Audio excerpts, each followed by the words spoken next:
لیکن بہرحال وہ ایک بہت خوبصورت 6 فٹ 2 انچ کا آدمی تھا جس نے 80,000 آدمیوں کو مسلمان کیا تھا. وہ پاکستان آیا اور یہاں اپنے بچوں کو رکھنا چاہتا تھا ان کی تربیت کے لیے. بعد میں اس نے فیصلہ بدل دیا. میں اس کا انٹرویو کرنے کے لیے گیا, میری اس کی دوستی ہو گئی. میں نے اس کے لیے مکان ڈھونڈا, یہ کیا, اسے لوگوں سے بلایا. He was the first man who told me شہنشاہ ایران جا رہا ہے. میں حالانکہ پڑھتا رہتا تھا اس زمانے میں, غیر ملکی ایک پرچہ چھپتا تھا مڈل ایسٹ, شاید آپ کو یاد ہو, اس کو پابندی سے پڑھتا تھا اور مجھے یہ لگتا تھا کہ کوئی تبدیلی آ رہی ہے, لیکن ظاہر مجھے یقین تو نہیں تھا, میری عمر بھی کم تھی. تو پھر میں اکبر بگٹی صاحب سے ملنے کے لیے گیا. وہ بلوچ بیلٹ ہے نا پوری, جی ایران میں بھی ہے, ایران میں بھی ہے, تو وہ بلوچوں کے رابطے بہت رہتے ہیں. تو انہوں نے کہا کہ ہاں ایک سینما گرا تھا, آپ کو یاد ہے, وہ بہت سے لوگ مارے گئے تھے, یہ بھگدڑ مچی تھی. انہوں نے کہا ہاں. پھر میں نے اس میں دلچسپی لینی شروع کی اور انقلاب آنے سے پہلے لکھا کہ انقلاب آ رہا ہے. پھر ایک ہاتھ میں ایران کی تھوڑی سی مٹی اور کوئی پرچم لیے ہوئے, وہ اپنا ایک دن ہم نے شہنشاہ ایران کو جہاز پہ سوار ہوتے دیکھا اور ہمیں پتہ چلا کہ خمینی جو ہے وہ پیرس سے جہاز میں سوار ہوا, اور جہاز میں سوار ہونے کے بعد اس نے راستے میں وہ جو بیچ میں راستہ تھا اس میں چادر بچھائی اور اس پہ سو گیا. اور کتنے لوگوں نے اس کا استقبال کیا. تاریخ انسانی میں اس کی اگر کوئی نظیر ہے تو امام شافعی کے جنازے کی ہے. 50 لاکھ انسانوں نے, ایران کی آبادی 3-4 کروڑ تھی, اس کا استقبال کیا.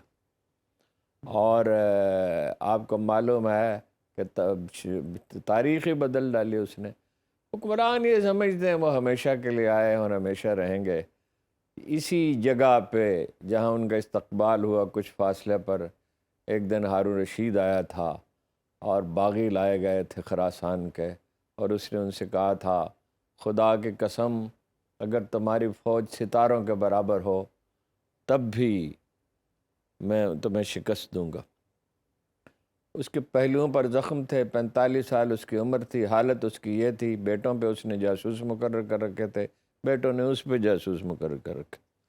جب وہ باہر نکلا جہاں وہ ٹھہرا ہوا تھا تو اس نے اپنے معالج جو خوابوں کا علم جانتا تھا, جبرائیل اس کا نام تھا, اس سے کہا جبرائیل یہ تو وہی جگہ ہے, یہ تو وہی جگہ ہے جو میں نے تمہیں بتایا تھا خواب میں نے دیکھا تھا کہ وہاں میری موت واقع ہوتی ہے.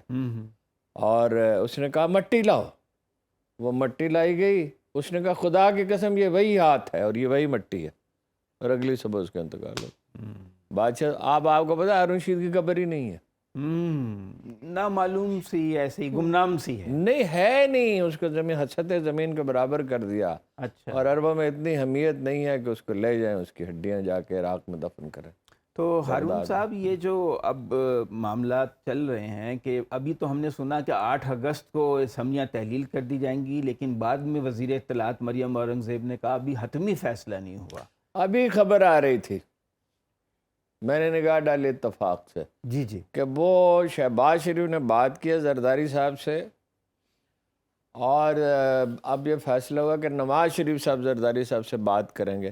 دیکھیے ایک چیز پہ وہ سودے بازی کریں گے, جیسے کرکٹ بورڈ پہ انہوں نے کی, جیسے انہوں نے کہا پیسے دیتے ہو سندھ کے لیے اپنا 30 ارب غالباً 20 ارب, اور اگر نہیں دیتے ہو تو بجٹ پہ ووٹ نہیں دے گے, جس کا مطلب حکومت ہی ختم ہو جائے گی. جب پیسے مل گئے تو جناب ایسی رکت طاری ہوئی کہ یہ پیپلز پارٹی کے ہی اپنا نمائندہ ہے, وزیر اعظم شریف جو ہے.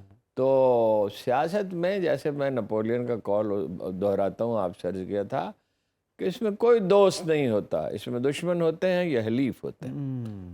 اور مخلوط حکومتوں کا جو حال ہوتا ہے وہ آخر ہونا ہے, ساجے کی ہنڈیا بیچ چرائے کے پھوٹتی ہے. لیکن کل ملاقات ہوئی آصف زرداری اور بلاول کی وزیر اعظم شہباز شریف سے, کچھ نگران معاملات طے ہو رہے ہیں, نہیں ہو سکے نا, اسی لیے نواز شریف صاحب رابطہ کریں گے. اچھا, تو اگر اسمبلیاں جو 2 عظیم مدبر ہیں وہ باہم فیصلہ کریں, اگر تو اسمبلیاں مدت پوری کرتی ہیں 12 اور 13 کی شب تک, پوری کرنے کا سوال ہی پیدا نہیں ہوتا. تو 60 دن ملیں گے الیکشن, جتنی مہلت ملے گی اتنی لیں گے زیادہ سے زیادہ. اور اگر خود تحلیل کریں گے تو 90 روز. کوئی تھانے دار 1 گھنٹہ پہلے ریٹائر نہیں ہوتا, یہ تو وزارت عظمیٰ ہے اور وزارت خارجہ ہے اور سرکاری جہاز ہیں. آپ نے کبھی کسی سرکاری جہاز میں سفر کیا ہے وزیر اعظم وغیرہ کا؟ میں نے اتفاق سے ایک دفعہ کیا. آپ کو اندازہ ہی نہیں ہو سکتا کیا کیفیت ہے. میں آپ کو بتاؤں اقتدار کا نشہ کیا ہوتا ہے. عمران خان کا ایک MP تھا 2002 کی پارٹی میں کرک میں, اور وہ ظاہر ہے کہ متحدہ مجلس عمل کی حکومت تھی تو وہ اس کے ساتھ شامل تھا. تو کون تھا عمران خان کے ساتھ؟ کوئی بھی نہیں تھا سوائے میرے. یہ عارف علوی اور یہ فلانے اور اب باقی تو بھاگے گئے ہیں. کوئی بھی نہیں ان میں سے آتا تھا. مجھے کو فون کرتا تھا وہ, جانا ہے ادھر جا رہے ہیں, کرک جانا ہے, فلانی جگہ جانا ہے, ہاں چلتے ہیں. میں بھی فارغ تھا, کالم لکھا سویرے, اس کے بعد فارغ ہی ہیں. اور کیا کالم تو کہیں بھی لکھ دیا. تو ہم جناب وہ جو خیر آباد کا پل, ایٹک کا پل, وہاں تک گئے اور گپ شپ کرتے گئے. پلیزنٹ بہت ہے وہ گپ شپ میں, بڑا پلیزنٹ.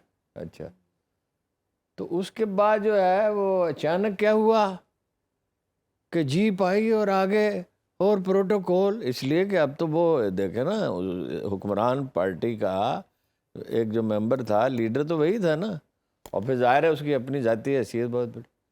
اچانک بڑی قوت کا احساس ہوا کہ یار ہم تو کوئی خاص لوگ ہیں جی. وہ عمران خان کو تو خیر اس کی کوئی اہمیت کا, مگر مجھے آج کل سڈنلی مجھے احساس ہوا دس از دا پار انٹاکسیکیشن. یہ ہے وہ چیز. جب قاضی صاحب جاتے ہوں گے, مجھے خیال آیا تو سامنے جیپ آتی ہوگی, مولانا فضل الرحمان جاتے ہوں گے تو خیر جیپ کیا پتہ نہیں کیا کیا کچھ ہوتا ہوگا. اقتدار کے نشے سے بڑھ کر کوئی چیز نہیں ہے. میں آپ کو پتہ ہے امام شافعی کی فراست کا بہت قائل. اس کا مطلب نہیں ہے کہ دوسرے امام جو ہیں ان کی اہمیت کم ہے. جناب امام مالک, جناب امام جعفر صادق, جناب امام ابو حنیفہ, جناب امام احمد بن حنبل, سب اپنی جگہ غیر معمولی لوگ ہیں.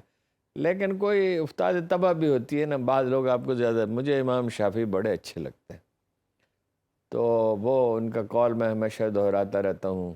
میں یہ مان سکتا ہوں کہ کوئی آدمی الکحل کے زیر اثر ہو مگر نشے میں نہ ہو, مگر میں یہ نہیں مان سکتا کہ کوئی آدمی اقتدار میں ہو اور نشے میں نہ.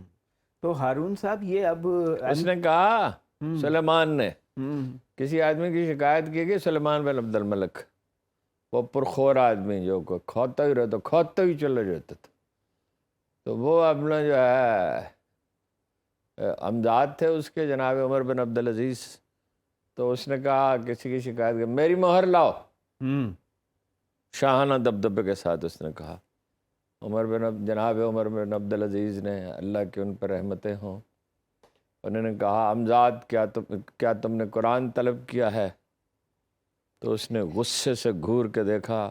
تو انہوں نے کہا امزاد دنیا تمہارے دسترخوان سے امزاد یعنی چچا صاحب. ہاں امزاد بریک نہ لیں, دنیا تمہارے دسترخوان سے بہت بڑی ہے. اور اس پہ سختہ طاری ہو گیا. مرو بہت تھا ان سے. عمر بن عبدالعزیز تھے, کوئی معمولی آدمی تھوڑی تھے. اگر آپ غیر جانبدار اور بے لاگ تجزیوں اور تبصروں میں دلچسپی رکھتے ہیں تو ابھی سنو نیوز کا YouTube چینل سبسکرائب کریں اور بیل آئیکن پر کلک کریں.